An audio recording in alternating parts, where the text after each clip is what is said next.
अत्यंत हृदयद्रावक असा अपघात जळगाव जिल्ह्यात झाला आहे। या अपघातामध्ये गर्भवती महिलेचा दुर्दैवी अंत झालाय। या घटनेनं सर्वत्र हळहळ व्यक्त केली जात आहे।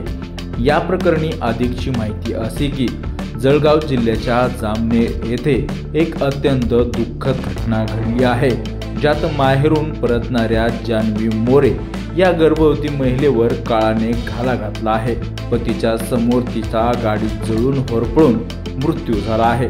प्रत्यक्षदर्शींनी दिलेल्या माहितीनुसार आरटीओच्या तपासणी कारवाईच्या भीतीने हा अपघात घडला आहे। महामार्गावर गाडीची तपासणी सुरू असताना कार चालवणारे पती संग्राम मोरे यांच्याकडे परवाना नसल्यामुळे ते पोलिसांना चकवण्याच्या प्रयत्नात होते।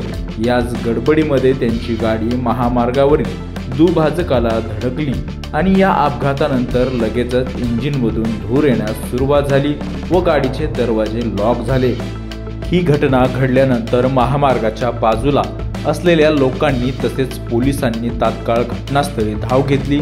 त्यांनी गाडीची काच फोडून चालक संग्राम मोरे यांना बाहेर काढले। मात्र अपघातानंतर गाडीमध्ये मोठ्या प्रमाणात धूर झाल्यामुळे बाहेरच्या लोकांना गाडीत आणखी एक व्यक्ती असल्याची कल्पनाच आली नाही। त्यानंतर काही वेळातच गाडीने भीषण पेट घेतला आणि याच गाडीमध्ये अडकलेल्या जान्हवी मोरे यांचा होरपळून मृत्यू झाला। विशेष म्हणजे जान्हवी 6 महिन्याच्या गर्भवती होत्या आणि त्यांच्या पतीच्या डोळ्यात देखतच हा दुःखद अंत झालेला आहे। त्यामुळे सर्वत्र महाराष्ट्रामध्ये या घटनेनं हळहळ व्यक्त केली जात आहे।